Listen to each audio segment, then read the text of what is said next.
Hello दोस्तों। तो मैं नीरज कुशवाहा आज फिर आपके सामने आया हूँ एक और नए वीडियो के साथ। तो जैसा कि आप सभी को पता है कि हम अपने इस वीडियो में एक राजनीति विज्ञान की एक श्रृंखला कर रहे हैं, जिसमें मात्र 10 मिनट में 20 महत्वपूर्ण प्रश्नों पर बात की जा रही है। तो आइए इस वीडियो को शुरू करते हैं।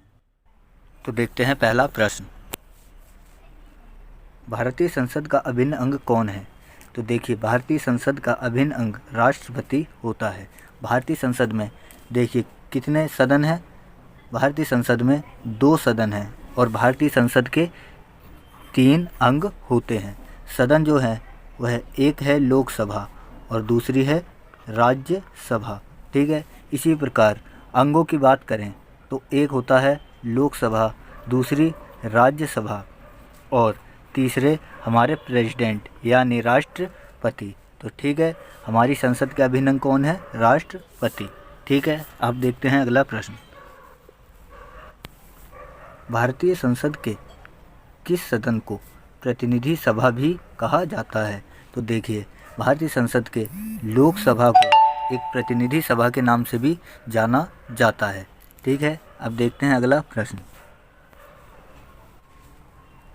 संविधान के किस अनुच्छेद में कहा गया है कि संघ के लिए एक संसद होगी जो राष्ट्रपति और 2 सदनों से मिलकर बनेगी?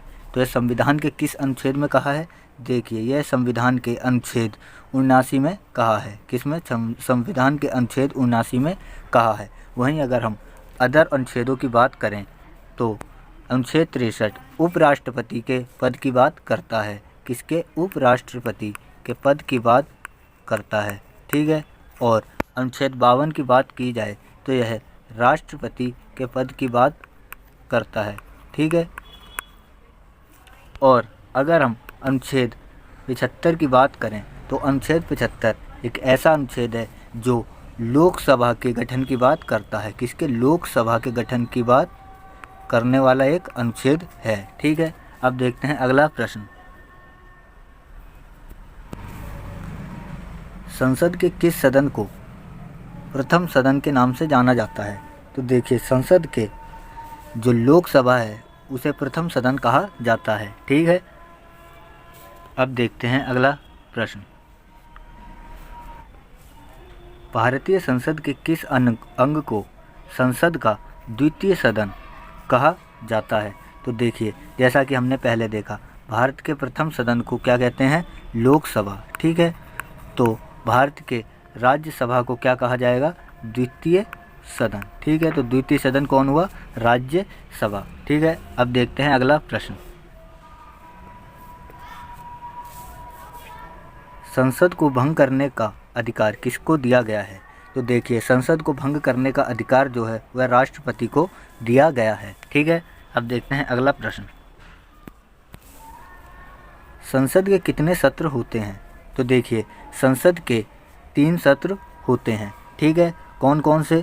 पहला है ग्रीष्मकालीन सत्र, ठीक है, और दूसरा शीतकालीन सत्र और तीसरा होता है मानसून सत्र। ठीक है, मानसून सत्र। ठीक है, तो हमारी संसद के कितने सत्र हैं? 3 सत्र। अब देखते हैं अगला प्रश्न, संसद के 2 क्रमिक अधिवेशनों के बीच अधिकतम कितना समय अंतराल हो सकता है? तो देखिए, 2 अधिवेशनों के बीच अधिकतम 6 महीने का अंतराल हो सकता है। अब देखते हैं अगला प्रश्न, भारतीय संसद के 2 सदनों की संयुक्त बैठक किस संबंध में होती है? तो देखिए, इसका आंसर क्या होगा? Option C. ठीक है, क्योंकि भारत की जो संयुक्त बैठक बुलाई जाती है वह वित्त विधेयक और साधारण विधेयक दोनों के लिए ही बुलाई जा सकती है। ठीक है, तो किसके लिए? वित्त विधेयक और साधारण विधेयक दोनों के लिए ही भारत की संयुक्त बैठक की जाती है। ठीक है, अब देखते हैं अगला प्रश्न, भारतीय संसद की संयुक्त बैठक की अध्यक्षता कौन करता है? तो देखिए, संयुक्त बैठक की अध्यक्षता जो है वह लोकसभा अध्यक्ष करते हैं। कौन? लोकसभा अध्यक्ष करते हैं। ठीक है, अब देखते हैं अगला प्रश्न, भारतीय संसद की संयुक्त बैठक को कौन संबोधित करता है? तो देखिए, भारतीय संसद की संयुक्त बैठक को राष्ट्रपति द्वारा संबोधित किया जाता है और इसकी अध्यक्षता कौन करता है? लोकसभा के अध्यक्ष। ठीक है, लोकसभा अध्यक्ष। ठीक है, अब देखते हैं अगला प्रश्न। संसद की कार्यवाही सूची में प्रथम विषय क्या होता है? तो प्रथम विषय होता है प्रश्नकाल का। ठीक है, कौन सा? प्रश्नकाल का। अब देखते हैं अगला प्रश्न। संसदीय प्रणाली को कौन सी प्रथा भारत की देन है?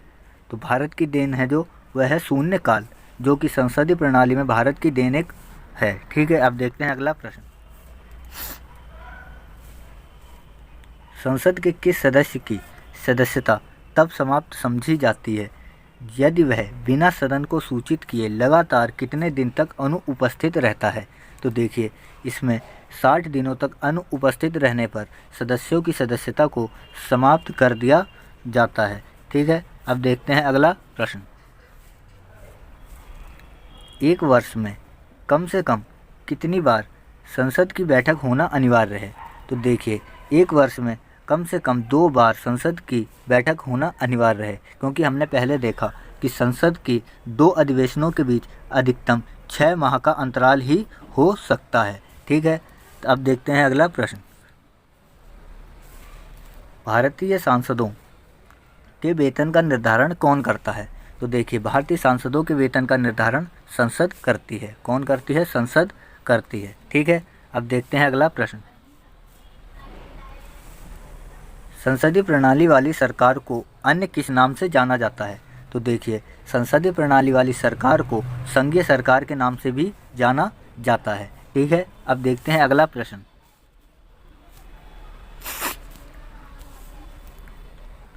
सांसदों की अयोग्यता के संदर्भ में निर्णय करने का अधिकार किसको है? तो ये देखिए किसको है? यह है हमारे राष्ट्रपति को। ठीक है, किसको? राष्ट्रपति को। ठीक है, अब देखते हैं अगला प्रश्न। भारतीय संसद का उद्घाटन कब हुआ?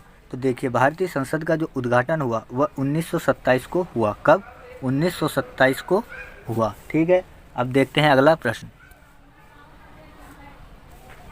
भारत की संचित निधि से धन निर्गमन पर किसका नियंत्रण होता है? तो देखिए, भारतीय संचित निधि पर धन निर्गमन का जो नियंत्रण होता है वह हमारी संसद को होता है। किसको होता है? संसद को होता है। ठीक है, किसको? संसद को। अब देखते हैं अगला प्रश्न।